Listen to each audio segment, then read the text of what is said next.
It's the afternoon of November 21st, and I've got the 400 Legend with me overlooking a food plot we call Bigfoot now. This looks really good. Green cover seed fall releases come in very nicely. A lot of green forage out here, and we're seeing on our Moultrie mobiles that deer are starting to hit our food plots again. They've used a lot of calories during the rut, and we've passed the peak of the rut. You know, bucks could lose up to 30% of their body weight during the rut, so they're needing some calories now. And we're seeing deer pouring into some little hidey holes and some other plots and grabbing some forage. So this is just a great transition area. We've got bedding over here to the east with this northwest wind and a creek right over my shoulder here. So the thermals come down this mountain in the afternoon, and with this northwest wind, our scent's going right down this creek. And deer like to cross, coming from this bedding, hit this food plot, and then go up the mountain. So this is just a great transition area. Nice little food source here as deer go up the mountain to feed later on in the evening.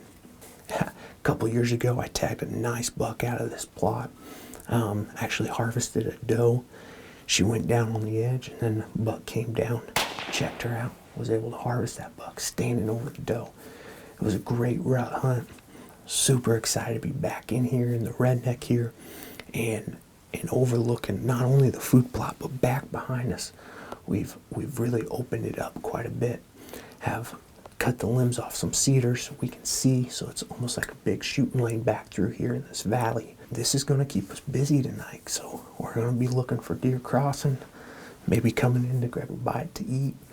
It should be a good afternoon. It's a lot cooler today than it has been, so we're hoping deer are on their feet moving during daylight, coming out, and anything that we see is going to be within range of the 400 Legend. So super excited to see what happens.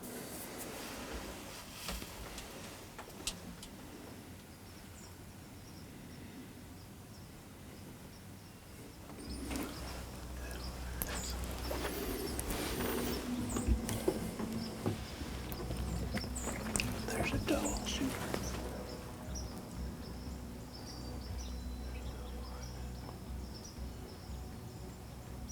Yeah, big doe.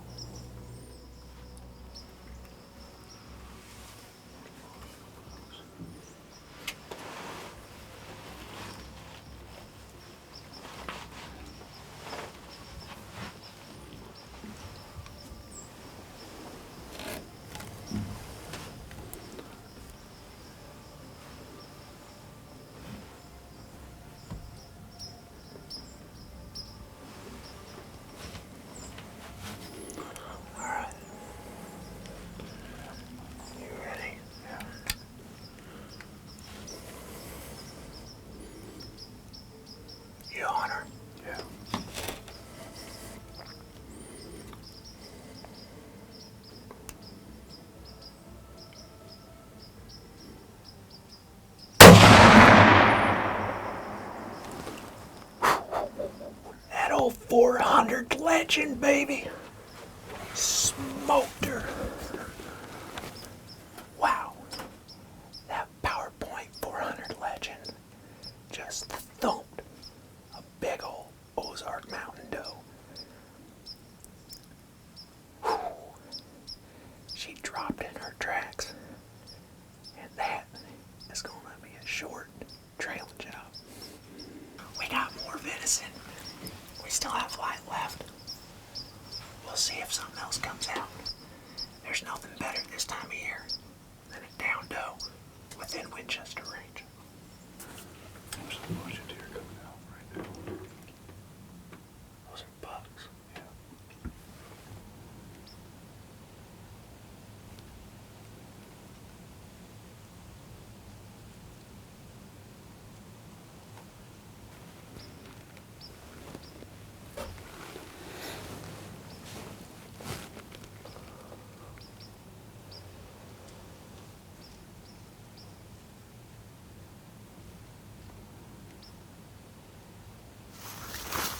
I like that drag. 50 yards from the road.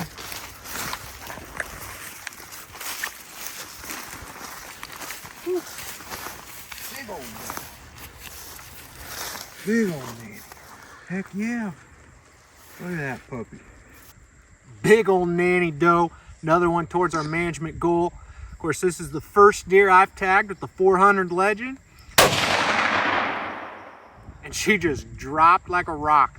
Man, that energy down range, she was a little over 100 yards, probably 120, somewhere in there. And it did the trick. So, loving this drag. We're gonna get her out of here, get her hung up, start making some venison.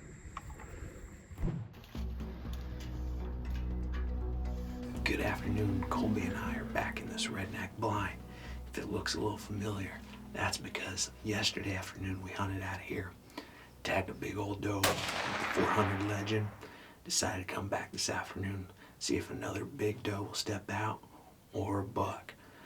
We actually hunted here this morning too and saw several young bucks. Had a nice buck come out to the edge about 10 o'clock and then turned and went back up the slope. It was almost like he just hit the edge, looked to see if there were any deer in here, and then turned and went back up there. But here we are, late November, and we've passed the peak of the rut, so there's fewer receptive does every day. It's just like leading up to the rut, you know, the pre-rut, where every day there's more and more receptive does. We're the opposite, fewer and fewer. So bucks are back on that kind of pre-rut type activity where they're having to move a bunch more.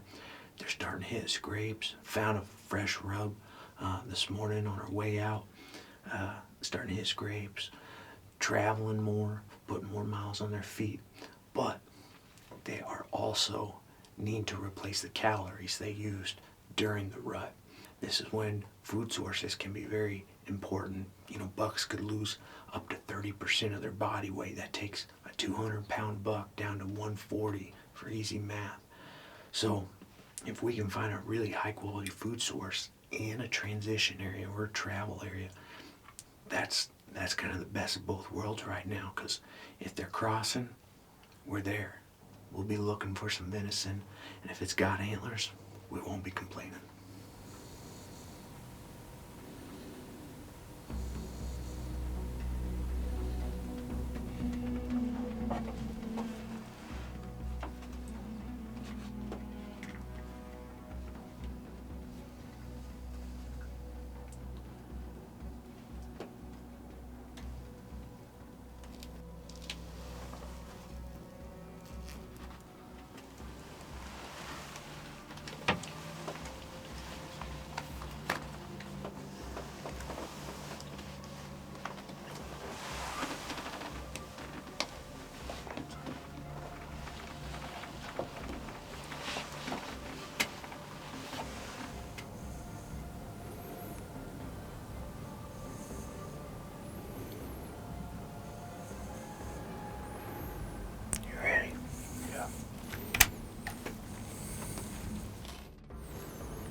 She's not going far. We've got another doe towards our management goal.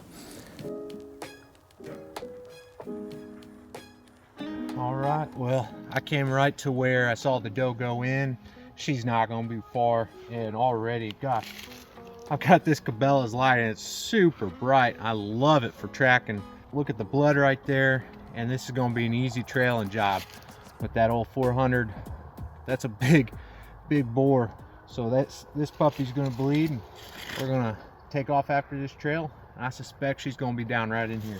There she is, right there. She didn't go 20 yards out of the plot. Oh yeah, look at that. Well, 2 for 2. 400 Legend, back to back, 2 afternoons in a row. We've got 2 big does, and I think this one may be bigger than the one we harvested yesterday afternoon, which thrills me because that means more venison. So I can feel her. She feels very round, actually got a little fat underneath there, which on these low acorn years we tend to have not quite as much fat, but feeling that going into winter, that's good. So last night I dropped that big doe in her tracks. She was right at like 120.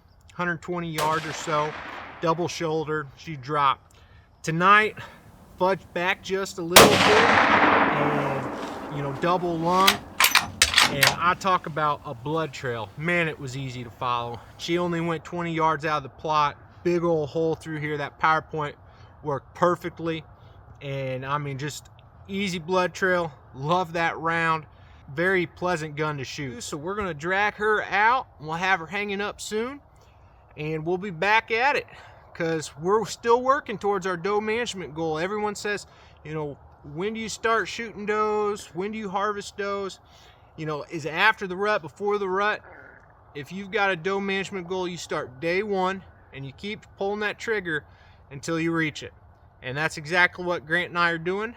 And I mean, we know going in, just like I talked a little earlier, you know, the fat on this deer, some of our deer haven't had that fat. So we know that it could be a tough and long winter. So we need to reduce the number of mouths so we have enough groceries for the deer herd here, so they're not extremely stressed this winter. And we want that because that means healthier does are going to produce healthier fawns, and those fawns are going to be able to express more of the potential. So this is all part of our overall management program, trying to let our deer herd reach its full potential. Healthy does, bigger antlers. We put another notch in that management goal today, and we'll be back at it soon. Hey, I hope you're able to get outside this week and slow down and enjoy creation. But more importantly, listen to the Creator and the purpose He has for your life. Thanks for watching Growing Deer.